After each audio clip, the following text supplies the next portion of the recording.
So it's my honor to introduce our first two keynote speakers today.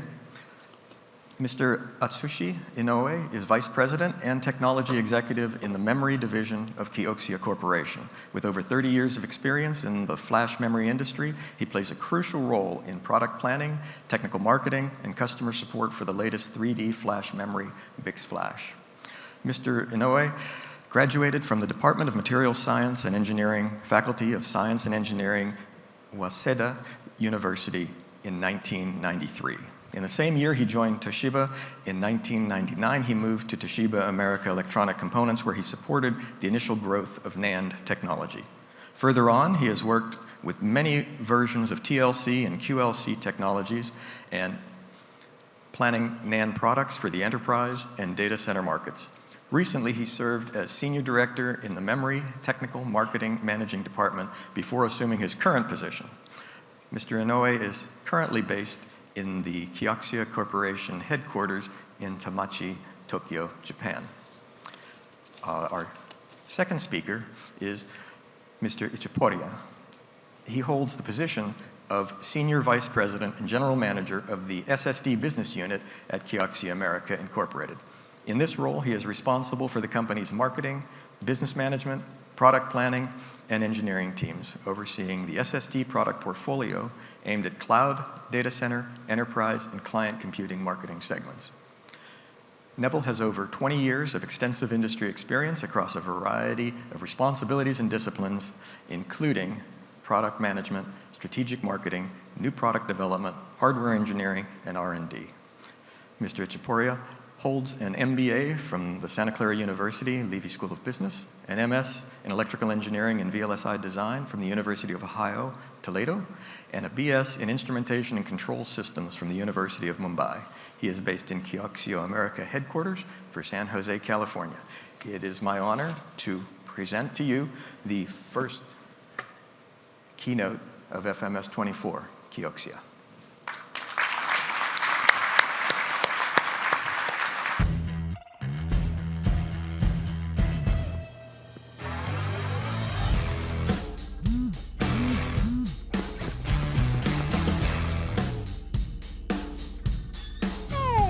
Rough start today? Looks like you need high-performance storage for your data center. Make it with KIOXIA.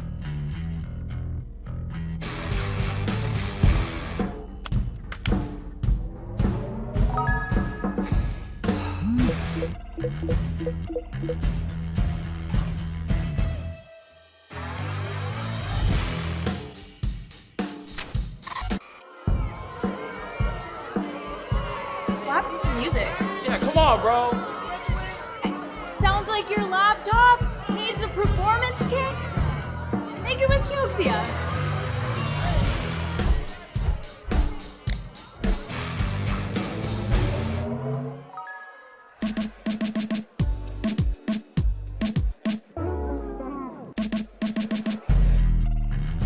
Keep your back straight. Bend your knees. Need some help? Improve your game with this. Fast analytics using BiCS flash memory. Make it with KIOXIA.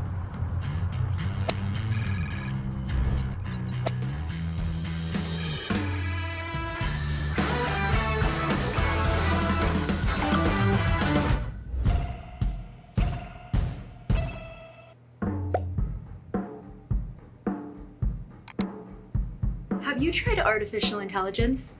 Just be sure your AI application has the right storage. Make it with KIOXIA.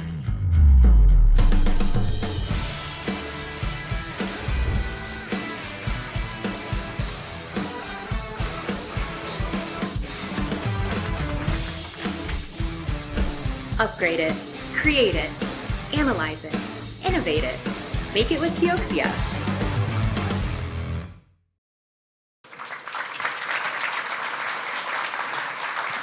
Good morning, everyone. Good morning. It's an honor to be here up on the stage representing KIOXIA. My name is Atsushi Inoue.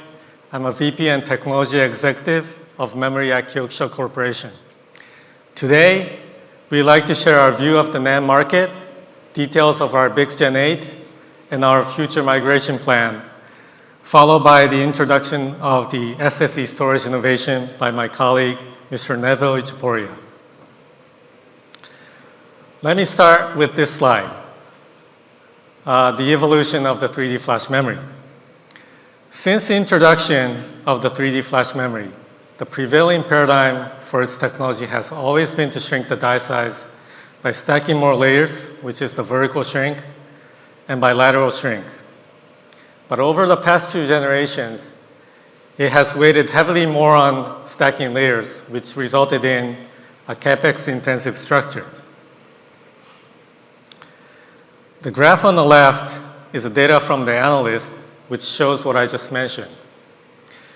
Until the downturn in 2023, the CapEx NAND vendors were spending had an upward trend, and CapEx intensity, which is CapEx over revenue, also showed an upward trend, which is shown in the pink line. The graph on the right is provided from our internal sources, shows that CapEx related to stacking layers and forming memory holes have an upward trend over the BiCS flash generation. So we believe it is fair to say that stacking layers results in higher CapEx intensity, and when this CapEx intensive structure met the worst downturn ever in NAND history, the outcome was devastation of the operating margin for all NAND vendors, including KIOXIA. Here I would like to talk about the concept of CapEx efficiency. With a fixed set of equipment, in order to increase the gigabyte output from the wafer, the number of layers which correlates to CapEx needs to be increased. This is the vertical shrink. But there is a point where the gigabyte output starts to saturate due to the limitation of the equipment. So in this case, the saturation point, which is circled, is considered to be the most efficient point. In the next generation, when you migrate, in order to further increase the gigabyte output, novel equipment is necessary. In most cases, increases the CapEx significantly. So in this example, the gigabyte output is increased, but it's not proportional to the CapEx increase, which means that this migration really isn't effective. The smaller capacity dies like 512 gigabit and 1 terabit TLC tend to have this issue today. The example on the right is an ideal scenario where the CapEx is effectively utilized to further increase the gigabyte output. As the CapEx related to stacking layers and forming memory hole is increasing over the generation, realizing this ideal scenario is getting much more difficult today. Now let's talk about the lateral shrink. In general, the lateral shrink can be done by relatively smaller amount of CapEx, but boosts the gigabyte output significantly. However, it requires to overcome many different types of engineering challenges, such as architectural change, design changes, process changes, and so on. I will talk about some of the lateral shrink technologies in the later slides. Now that I talked about the concept of the CapEx efficiency, I would like to make one statement. If there's any misconception that achieving higher layer counts is the technology advantage, I would like to say that that's not accurate. The real core of the technology lies in maximizing the gigabyte efficiency, which is finding the right balance between the vertical shrink, the lateral shrink, and CapEx utilization. This approach is crucial in order to deliver more gigabytes to our customers and at the same time ensure sustainability. Talking about the gigabyte efficiency, let's take a look at our BiCS Gen 8, which is in mass production today. We migrated from the BiCS Gen 5, a CNA technology, to BiCS Gen 6, a CUA technology. And after the BiCS Gen 6, KIOXIA made a decision, aided by the maturity of the CBA technology, to make a significant improvement in increasing the gigabyte output and efficiency by introducing the BiCS Gen 8 without going through another generation of the CUA technology or without adding significant amount of more layers, which was inefficient. We have gained 26% in density from the vertical shrink and 24% from the lateral shrink, including the CBA. So you can see how important the lateral shrink technologies are. With less numbers of layers than the industry's average, which means that it has much better CapEx efficiency, we have achieved the highest gigabit density in the 230-layer generation. So let's look at the lateral shrink technologies that we've implemented in BiCS Gen 8. The first one, of course, is the CBA. In BiCS Gen 6, there was non-negligible die size overhead in the signal coming from the signal routing area to connect the CMOS and the cell array.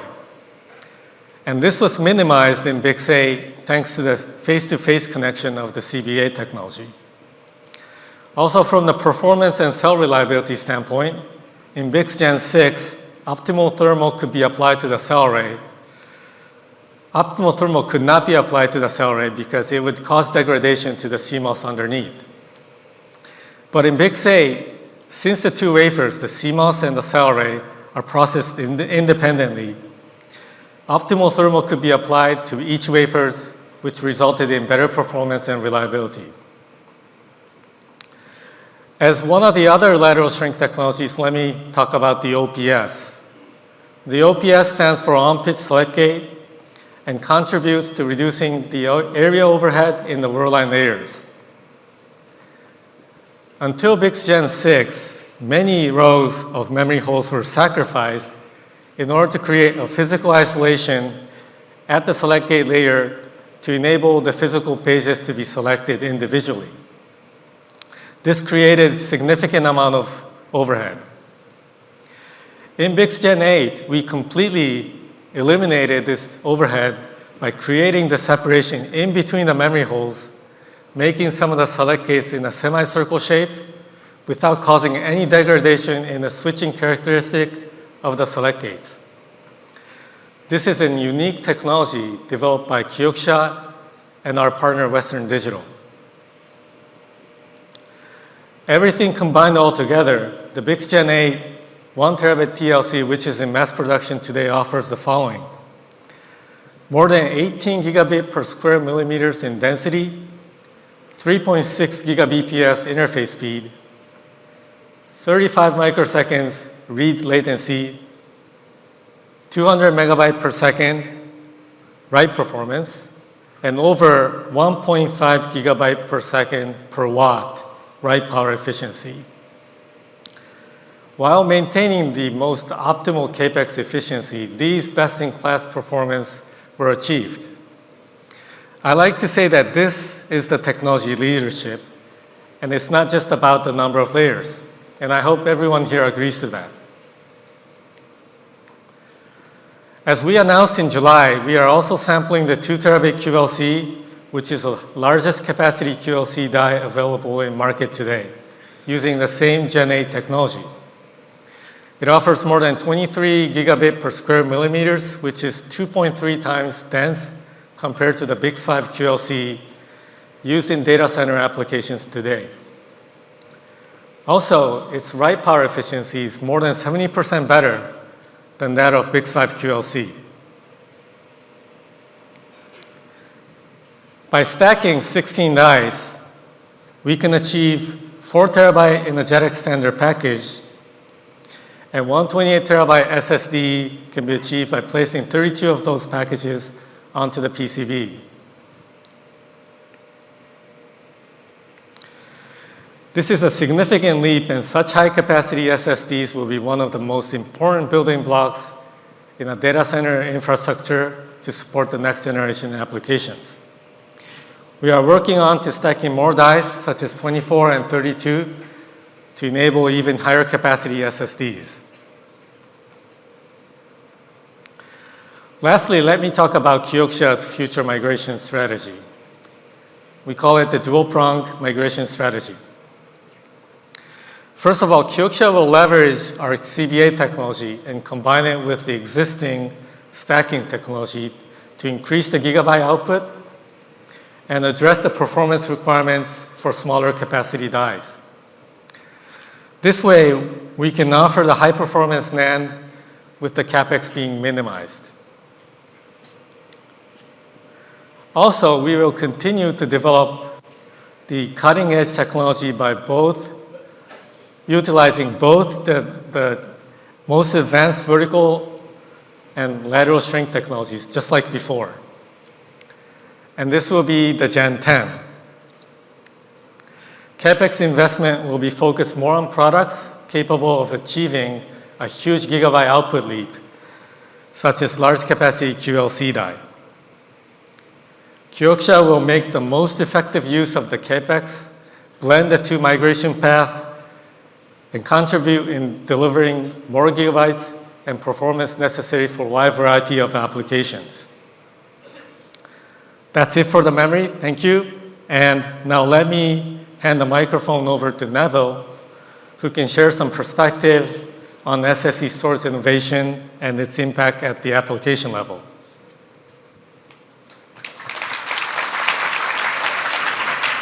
Good luck. Thank you, Inoue-san. Good morning, everyone. My name is Neville Chaporia, and I'm the Senior Vice President and General Manager of the SSD Business Unit at KIOXIA America. It is a pleasure and an honor to be here with you today. Before I begin, let's recap 3 key takeaways from Inoue-san's presentation, shall we? The first one is optimizing CapEx efficiency is probably a more important consideration driving KIOXIA's future NAND migration strategy than simply maximizing layer count. The second one is KIOXIA will continue to deliver improved capacity density, performance, and gigabyte output as it transitions its BiCS Flash roadmap to this new CBA technology foundation.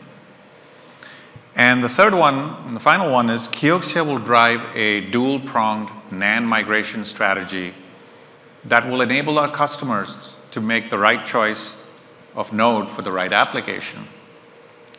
This strategy at the media level can create opportunities at the storage device level across 4 key vectors: capacity density, storage performance, power efficiency, and innovative features.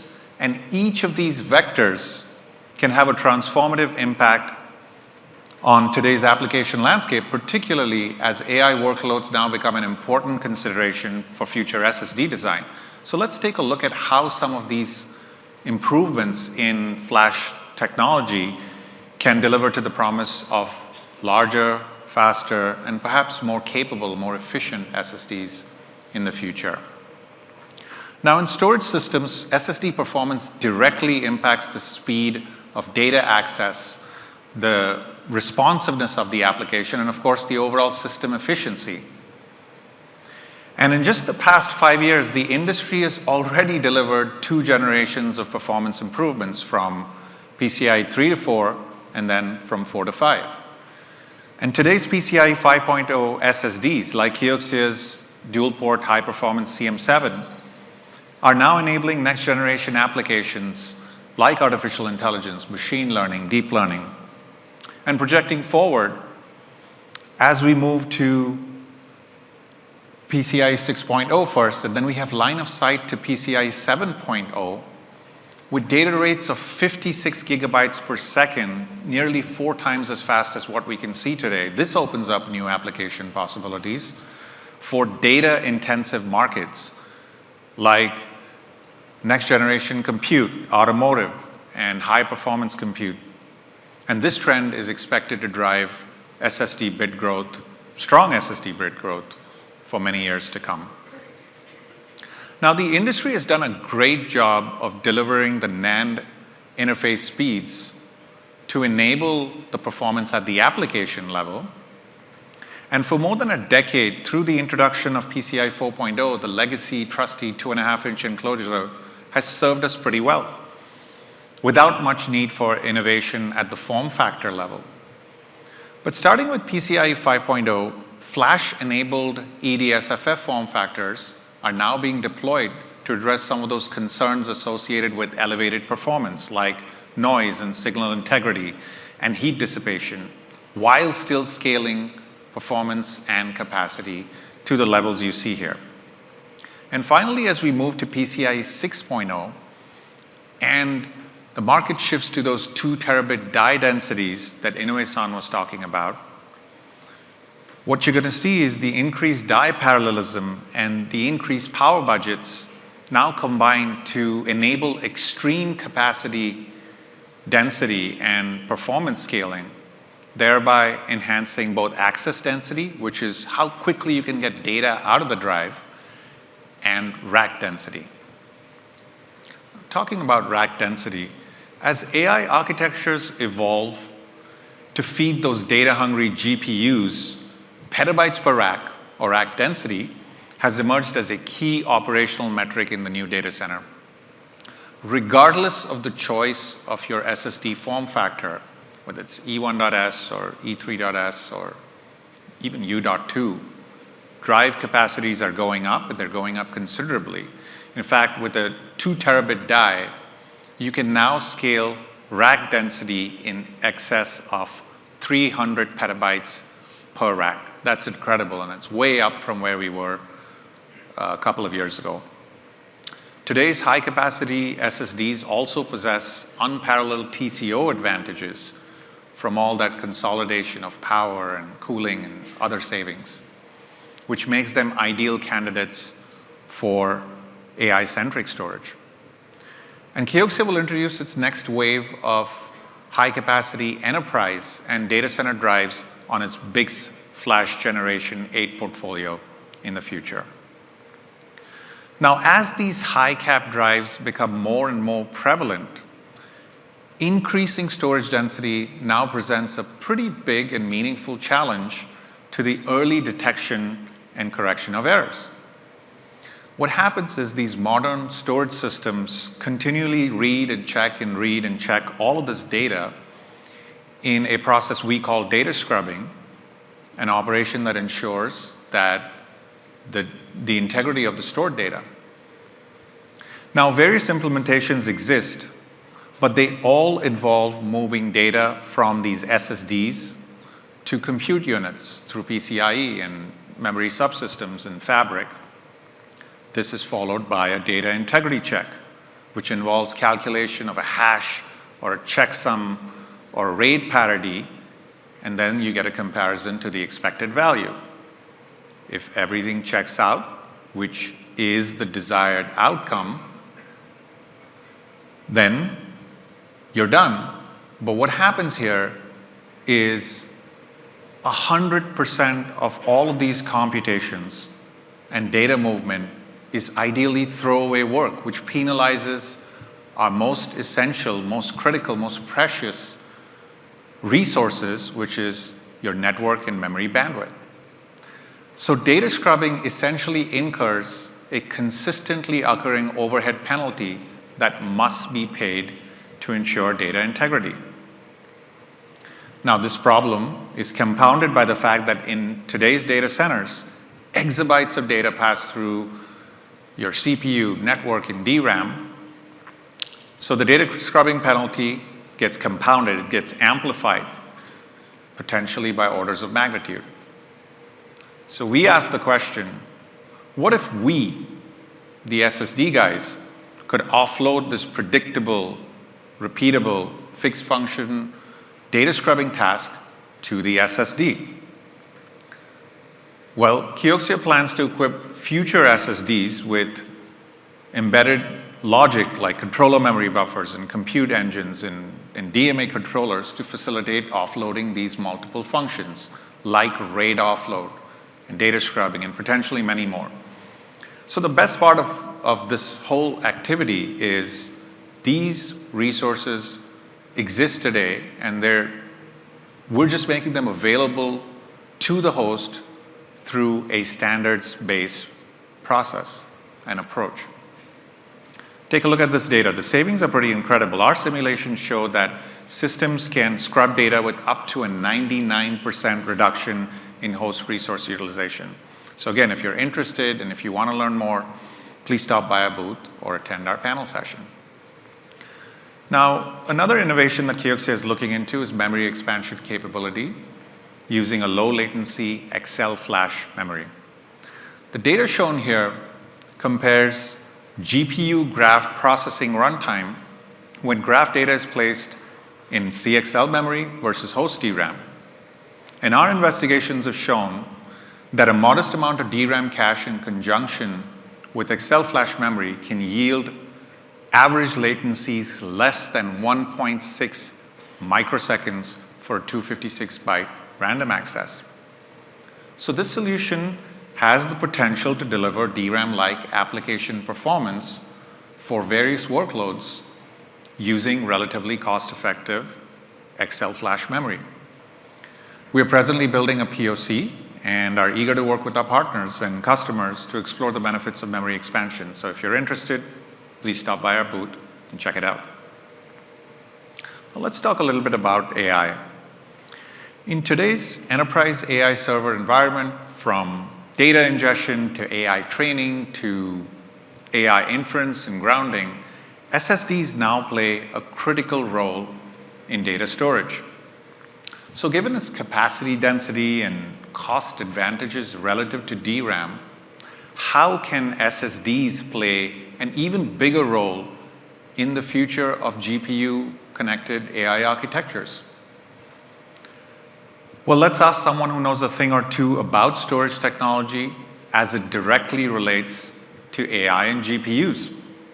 Joining me here today is Rob Davis, Vice President of Storage Technology at NVIDIA. Come on out, Rob.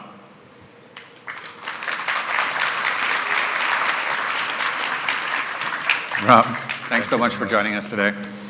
If you could just spend a few moments talking about some of the challenges you see with GPU storage and opportunities for SSDs and memory tiering, that'd be great.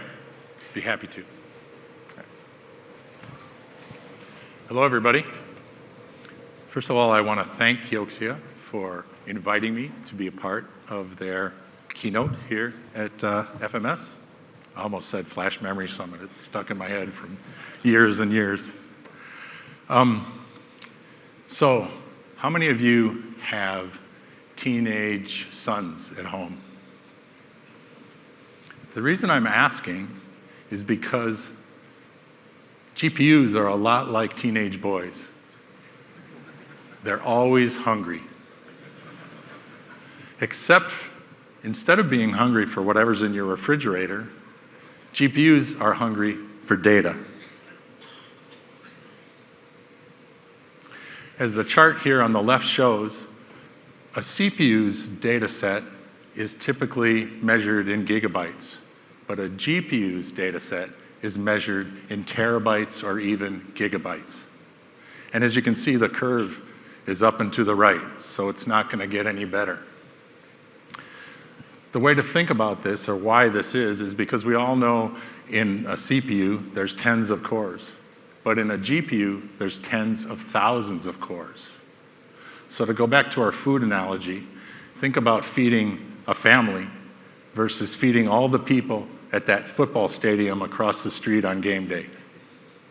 A big, big difference. So it's great, all the things Neville was telling us about how they're improving the performance of the SSDs, because we're going to need it. And this provides a big challenge. This mass amount of data creates a big challenge for the I/O cycle, the storage I/O cycle of a GPU. If you look at the chart on the right, you see that in a CPU that has a 25 or maybe even 10 gigabit interface, loading a gigabyte of data is not an issue to keep that CPU from having to wait for the data to be loaded. But when you look at a GPU, moving in terabytes of data, that 25 gig does not get it there in time to keep that GPU busy. And unlike the teenage boy who complains to his mom about nothing in the refrigerator, the GPU just sits and idles. And it's expensive, so you don't want it sitting and idling. Now, the easy fix is to increase the I/O performance with 200, or we have 400 now, gigabit Ethernet or InfiniBand if you want the ultimate performance. But there's also the storage software stack, and that's where a technology called GPU Direct Storage comes into play. And GPU Direct Storage is part of CUDA, which is the programming framework for GPUs, at least the ones from NVIDIA. And what it does is bypass the host CPU in the GPU server and move the data directly from local or remote storage, remote across the network, of course, directly into GPU memory. And this problem isn't going to get easier, either for training or inferencing, the two main GPU applications. So you can see on the chart on the left that the number of parameters which go into a large language model, which 5 or more years ago was measured in hundreds of thousands, is over 1 trillion today. And that curve is, again, up and to the right. And then we look at inferencing, and there's new innovations happening in inferencing all the time. One of them that's kind of popular now is called Retrieval Augmented Generation, or RAG, R-A-G. We have a lot of acronyms in our industry, but here it's good to have an acronym, because who wants to remember that name? And what happens with RAG is that it actually generates more storage. So it's good to be in the storage industry. And it requires low latency. And the low latency is important because in the RAG applications, and what RAG does, I should have told you that before, what RAG does is it basically allows you to use large language models that were trained maybe months or years ago in time-sensitive applications. So for example, if you have a retrieval system, or, you're doing something like a call-in system where you have to have up-to-date data on maybe fixing,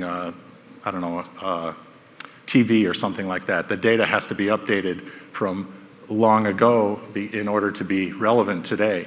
Or finance, for example, where it has to be in nanoseconds or at least microseconds. And so the latency is important because that user, which also can be another computer, so that's super important. So what are we doing to try to keep ahead of these curves? Well, first of all, with local storage, a lot of applications for AI actually move the data into the SSDs, the local SSDs, and work off of them. What we're doing is GPU Direct Storage, for example, works there. And we'll talk about upcoming areas called GPU Initiated Storage, where that will improve as well. And then if the data set won't fit all into the local SSDs, we do network storage with our network partners. And we use 200 or 400 gigabit Ethernet or InfiniBand, and we like to use our DPUs, our Bluefield DPUs, to offload and accelerate and secure the data path, and that's also where we're going to be doing a lot of innovation.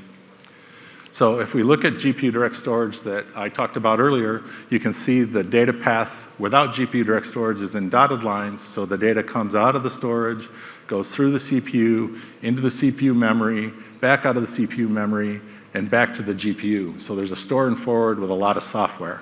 Whereas GPU Direct Storage goes directly from the memory of the local or remote storage into the GPU memory.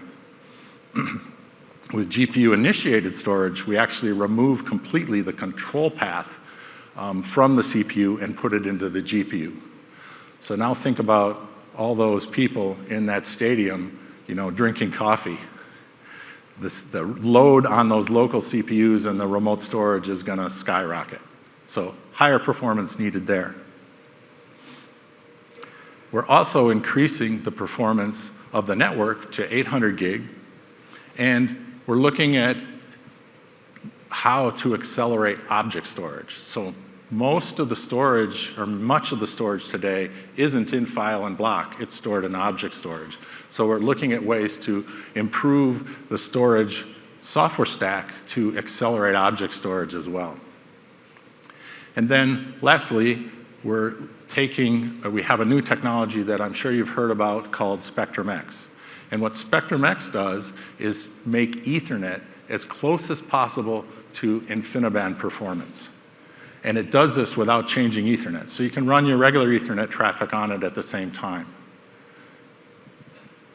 And you can see the performance. Now, all the testing we've done, and the focus today is on clustering. So currently, one of the main uses of InfiniBand is clustering together the GPU servers so that they can share information, or because the problem they're working on is split up between all of those different GPU servers. And that's where the focus is today. And you can see that running a regular application, a regular AI application, we can reduce, using Spectrum-X, the latency by more than 4%. And you can see how tight that latency becomes too. Instead of a lot of tail latency, which you see in the blue, the latency is very tight, and that improves the efficiency and again, keeps those GPUs running smoothly. Now, one thing to keep in mind is that this is all done for clustering, but we're now starting to look at it for storage, the storage data path as well, because RDMA is RDMA, right? So an interesting thing about the GPU-initiated storage is now we can add the SSDs to the GPU, to the SSD memory tier. We can add SSDs to the GPU memory tier, because using GPU-initiated storage, we can access those SSDs directly from the GPU, controlled by the GPU. And again, this is going to create a tremendous load on the I/O of the local SSDs and the remote storage systems. And if you want to hear more about that, there's actually a talk by one of my colleagues at 8 o'clock Thursday morning just on that subject. The last thing I want to talk about is go back onto RAG. Now, this is a very complicated system diagram, and I don't have time to actually go through it today, but remember that RAG is increasing the amount of storage needed, so good for the storage industry on inferencing, but also is very latency dependent. And one of the areas where this latency needs to be addressed is in what's called the vector database, which is an important component. And what I'm going to do now is turn it back over to Neville, who is going to talk about how they're working with the SSDs to try and improve that area. Thanks very much for your time. Thank you, Rob. Appreciate it. My pleasure. Thank you to NVIDIA. You guys are fantastic partners. Much As well as appreciated. you are. Thanks for stopping Thank by. Okay, so as Rob just explained, RAG increases the need for storage even further. Let me just double click into this with a two-step simple process to illustrate exactly how. So the process of vectorizing this proprietary data creates these embeddings for RAG solutions that multiplies the size of the data. And these memory-based algorithms like HNSW actually limit the amount of data that can be properly utilized by these systems. So building on the foundation of Microsoft's DiskANN vector database work, it is now possible to build even larger vector databases that use less memory by moving these to SSDs instead. The bottom line here is now we can scale out this external vector data at a relatively lower cost and then retrieve this data quickly and efficiently using SSD optimized ANN search. So this has the potential for lowering the cost of deploying an AI solution.